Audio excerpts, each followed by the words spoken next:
What we're seeing is a production. There's no doubt, listen, folks, there were regrettable things that took place during the march. But we always have to remember that the media is a business. Big tech is a business. And in many cases, I mean, what you have is people out there who have a product that they want to put out there. And that product is based off of a narrative. So what you and I saw, what most of us saw, if all we watched was mainstream media, was a product designed to make everyone on the right look bad, in particular, the president and his followers. And for the most part, unfortunately, they have succeeded in getting that message out there. But what you and I both know is that in reality, it was, quote, mostly peaceful, right? I mean, that's what, the media they like to use that term, mostly peaceful, why cities were burning throughout the world in 2020. But it was mostly peaceful. Yeah. And I feel like the elected leaders that were in there and now the media, they're trying to not only convince, but guilt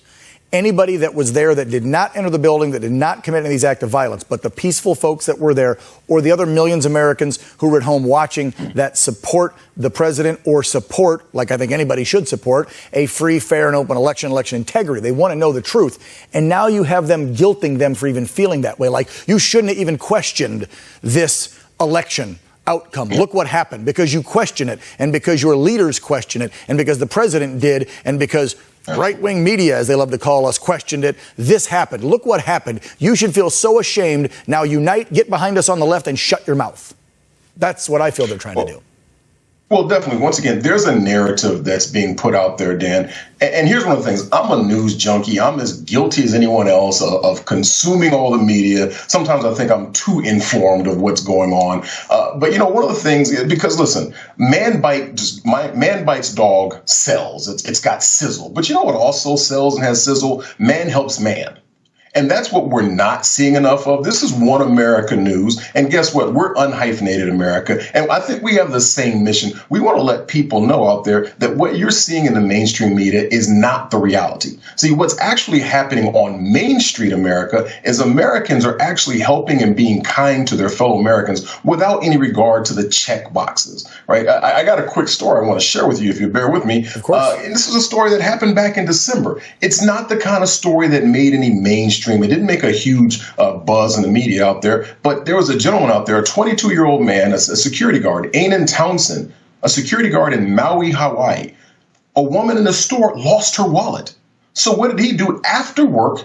He got on his bike, his little rusty, broken bike, and rode 3 miles to her home to drop off her wallet. Why? Because he said he didn't want her to be without her wallet over the holidays. And then he rode 3 miles back home. Well, her husband was so touched about this, he went ahead and did a Facebook post about that. And that came to the attention of other people who said, man, this young man did such a great honorable deed. And he decided to start a GoFundMe account. He figured we'll raise a couple of thousand to help this young man out. Yep. But here's what happened, Dan. They raised $25,000 to help this young man out. This young man had just lost his grandmother. He had been in between jobs. He was almost broke. And his fellow Americans came together to help this young man out.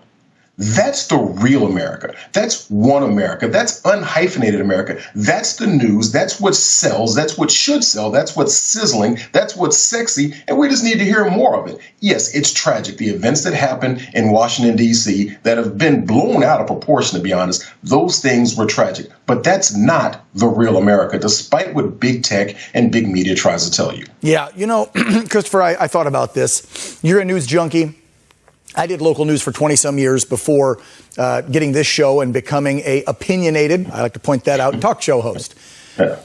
And we used to cover news. If you go back and you look just 4 years before Donald J. Trump came on the scene, and every single mainstream corporate media network out there, from MSNBC to CNN and the big three, started just doing wall-to-wall coverage. They used to cover stories like you just mentioned, but they also covered the world news like they're supposed to with a 24-hour news organization. So we know what in the hell is going on with our adversaries overseas. So we know what's happening with our fellow countries that are on board with us.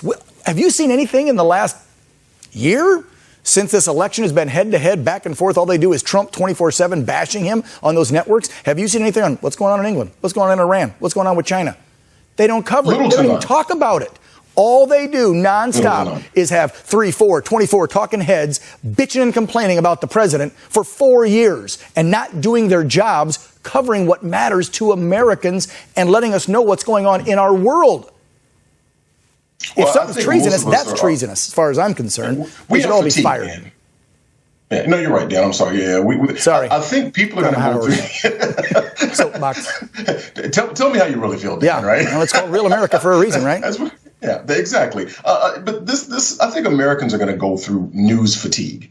I mean, when the president leaves on January 20th, right, and a new administration comes in, what's going to happen is that people are going to be like, I don't even know if I want to hear the news anymore, right? Because for 4 years, all we have heard is Orange Man bad, right? So Yes. I think there's definitely going to, well, first of all, what are the ratings going to be like for CNN, MSNBC, and all the other mainstream media organizations when there's not Donald Trump to kick around all day? I mean, undoubtedly, they're going to try to spend as many months as possible, even possibly years, trying to blame everything. It's going to, oh my God, it rained. Well, that's because of global warming, and that's because of President Trump not signing the Paris Peace Accord, right? because it rained in April, right? April showers, May flowers, right? But they'll blame that on President Trump. Meanwhile, Americans are hungry to hear some good news. Yeah. And that's one of the things, I'll be honest, what I've done with my team is I've tried to direct us towards, listen, we're going to stop focusing primarily on fighting against the left in terms of just saying, hey, look at the stupid things that they've said and done. And let's try to go and point out, here's where Americans are helping other Americans without regard for all the identity politics things. And I appreciate you guys even allowing us on your platform, because God knows big tech is trying to kick everybody off of their platforms who doesn't march with the party line.